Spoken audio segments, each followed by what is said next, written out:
The Backrooms Vibe. If you have spent time in a backrooms or liminal space group on any social networking site, you may have heard this term. People on these forums will often use it to describe images, but I have also seen it applied to movies, TV shows, video games, and sometimes music. I am part of a backrooms group on Facebook, and I was inspired to explore this topic when a new user made an interesting point. They pondered why these places felt so familiar and why looking at some of the pictures people posted had an emotional impact on them. This started a conversation with other users offering their various opinions on why the images and videos we share could have an impact on someone. And it got me thinking as well. Why do we have an interest in these images, and why do some of them give us a feeling of deja vu? Those are questions I will try to address in this video. Let's start by taking a look at this term, the Backrooms Vibe, and try to define what it is. To my knowledge, there is no universally accepted definition of what this term means. But I would sum it up as something that gives you mixed feelings of unease, loneliness, and nostalgia. An image that gives off a feeling of the backrooms vibe might have a claustrophobic feel. These images often depict tight interior environments that don't give you a clear view of your surroundings. Sparse or unusual lighting conditions can add to the feeling of creepiness that comes with the backrooms vibe. They can make you feel trapped and anxious, as if someone or something is stalking you. Peculiar architecture can also give an image that backrooms vibe. One picture I see come up in these types of discussions from time to time is one of a swimming pool. This pool features 3 pillars with water cascading out of what appear to be mouths. Apparently, this pool is located at a spa in the Ukraine. I normally picture swimming pools as inviting places, featuring tranquil blue and white tiles with ample amounts of light. To me, this place is the stuff of nightmares, with the green and pink color scheme combined with the dim light.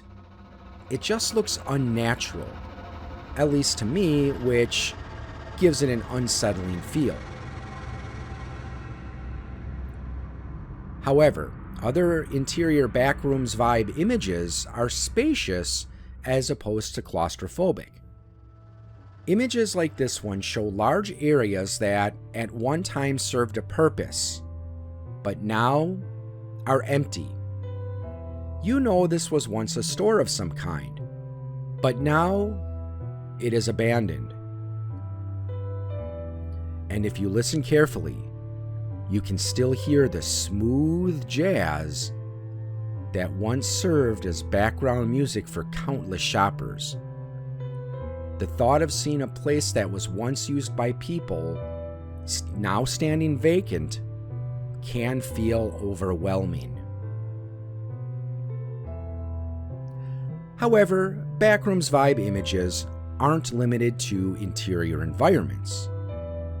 Exterior environments can also pop up in any discussion of backrooms and liminal space images. An outside image that gives off the vibe usually depicts places like city streets and parks and playgrounds. However, the images are usually at night and are devoid of people. The lighting in these images is usually poor, adding a feeling of anxiety because who knows what is lurking in the shadows. Now, before moving on, let's review the term liminal space and why people apply it to the backrooms. First, the word liminal comes from liminality, which is based on the Latin word limen, or threshold. It is often described as a transitionary state, be it physical or emotional. Examples of physical liminal space can include hallways or staircases. The average person doesn't spend a lot of time in these places. They are used to get from point A to point B and nothing more. Sometimes people attach deeper meanings to liminal spaces, with a good example being a mountaintop, as it represents a halfway point between heaven and earth. Emotional liminal space can be thought of as a transitional time in one's life, often marked by a great deal of uncertainty or anxiety. Long-term unemployment is a good example, and one that I have had the ill fortune to experience firsthand. In this state, you greet every day with both optimism and dread. You try to be hopeful that each day will be the day that you finally get that job offer. Yet you also experience dread, knowing full well that you might also get a rejection letter from the employer you interviewed with last week. It is an emotional roller coaster, to say the least. The Backrooms are a setting that was introduced by unknown users on the website 4chan. The original image appeared in a thread about cursed images in 2018. In 2019, another user reposted the image in a thread on places that felt unsettling. 2 days later, another unknown user captioned the image with a paragraph about how if you no-clip out of reality, you will end up in the backrooms, surrounded by mono-yellow wallpaper, moist carpet, and the buzzing of fluorescent lights. The concept only grew from there, with the development of a wiki site where users could submit new levels, creatures, and organizations to populate this world. So back to the Facebook group. Users on the group will post pictures that show abandoned or empty places, sometimes with a comment about how they think that image has a Backrooms vibe. Sometimes they'll even include a sentence or two telling a story about what might be happening in the picture. For example, "I want to think I finally found the exit, but I thought the same thing 17 exits ago." A post like this with a simple story puts the picture in a certain context, even if it is a fictional one. We've all seen exit signs and know what they're supposed to do, and that is point us to a way out of a room or building. So when a situation like this comes up, we can only imagine the feeling of fear and frustration of being trapped in a strange place and having every exit sign lead somewhere else instead of outside. So what is it about images like these that remind us of a collectively created fictional location? I think there are 4 criteria that we can use to explain why these images remind us of the Backrooms, as well as determine what makes something give us the Backrooms vibe. Before we continue, I want to stress that these are just my personal opinions. I do not consider myself to be the final arbitrator on determining whether or not an image falls into this genre, nor do I think it is necessary for an image to meet all 4 of these points to be qualified as a liminal space or Backrooms vibe image. These 4 criteria are context, ambiguity, nostalgia, and unease. First, let's take a look at context. Humans have a tendency to look for meaning in things, whether consciously or subconsciously. In the case of images depicting man-made as opposed to natural settings, we realize that these settings were designed by people to be used by people. Consider this picture of a shopping mall at Christmas time. A mall in December is supposed to be full of people and buzzing with life, not vacant and devoid of activity. For some people, this image might feel unsettling because it depicts a common setting that many of us are familiar with, but in a state we are not used to seeing. The next point is ambiguity. Ambiguity is defined as being of uncertain meaning and open to multiple interpretations. If an image doesn't give us enough context to draw a conclusion, our brains might try to fill in the details. The image here doesn't really give you much information as to what you're looking at. There isn't really anything to tell you what this space is used for, or even where it's located. This lack of context makes it easy for you to tell yourself that this place seems oddly familiar. Now, while it might appear to be a lobby or waiting room of some sort, this place actually used to be a jewelry store in a local mall. However, there isn't really anything in this picture to tell you that. The next criteria is nostalgia, or a longing for days gone by.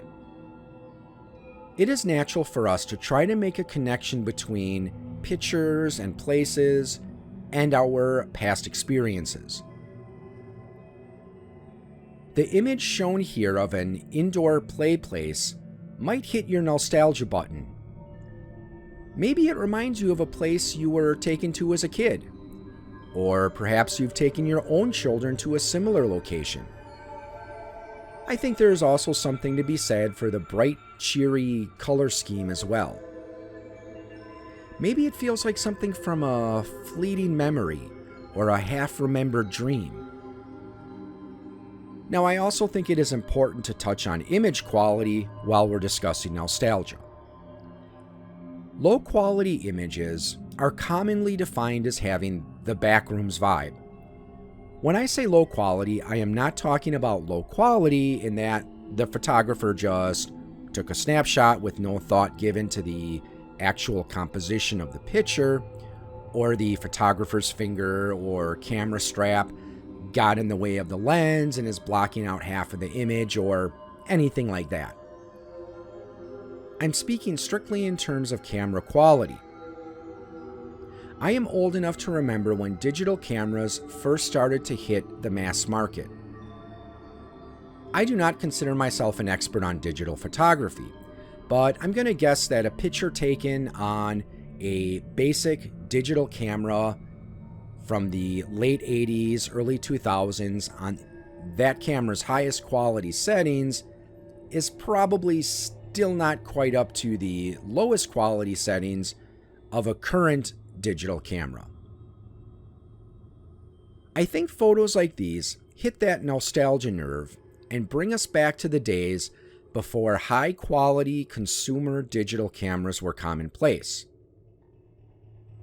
And of course, nowadays, anyone with a smartphone has a good digital camera right at their fingertips.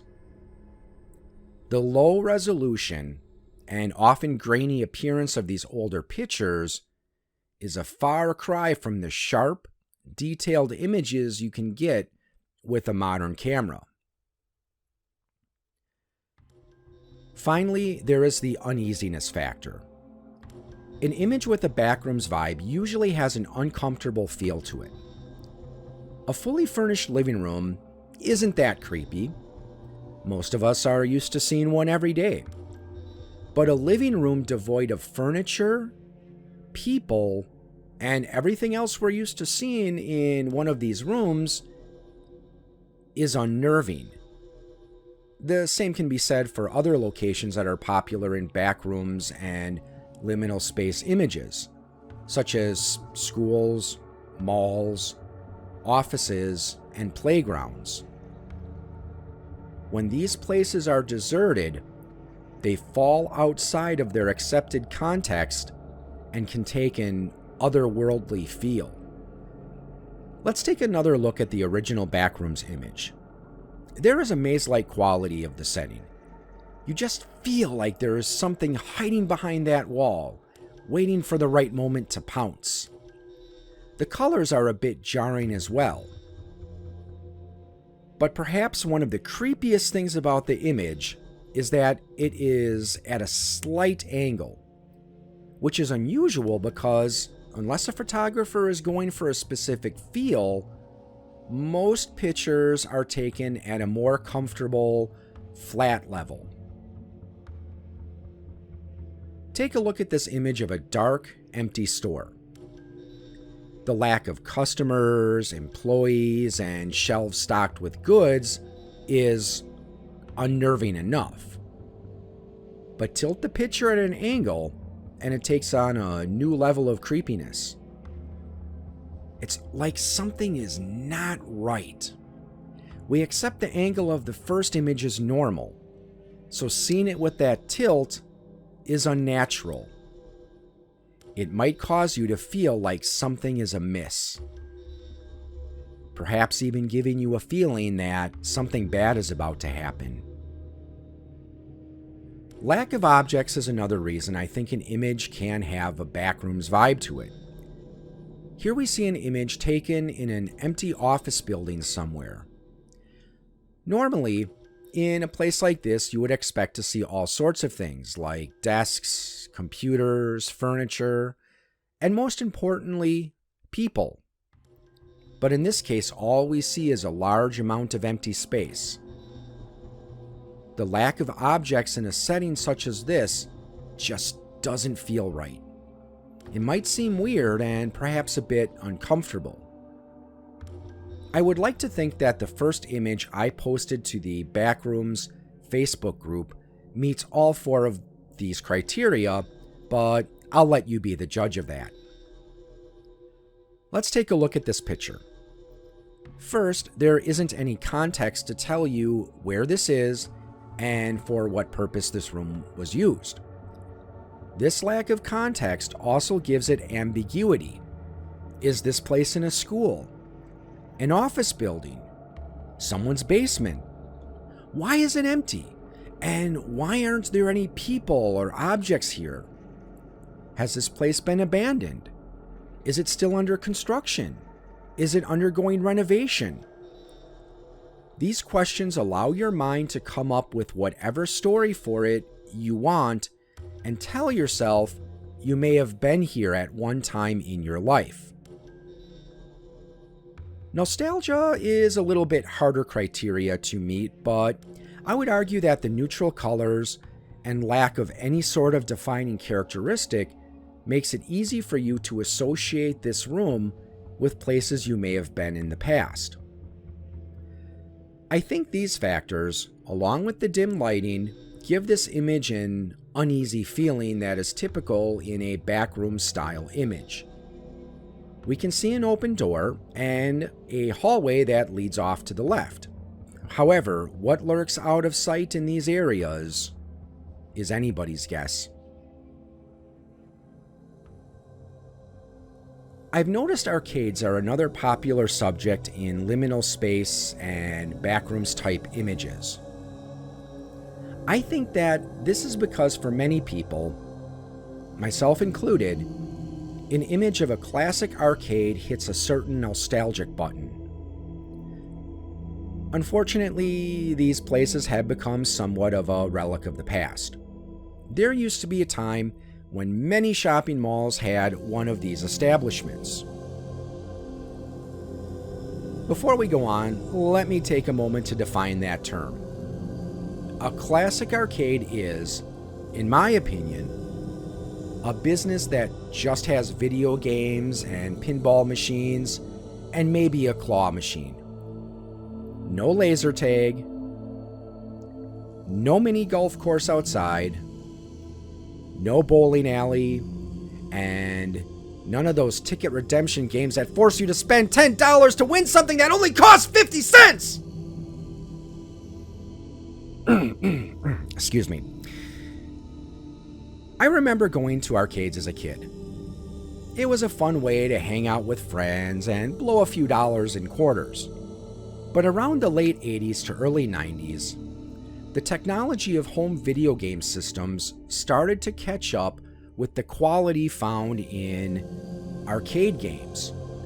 So these arcade businesses were forced to reinvent themselves, often becoming family fun centers that featured not only video games, but the aforementioned laser tag, bowling alley, ticket redemption games, and mini golf courses. Now this picture here is obviously an arcade, but since you can't really see anything in the background, I think it meets the ambiguous criteria of a Backrooms Vibe liminal space photograph. About the only thing in this image that gives you any sort of context are the names of the games, all of which were released in the early to mid-90s.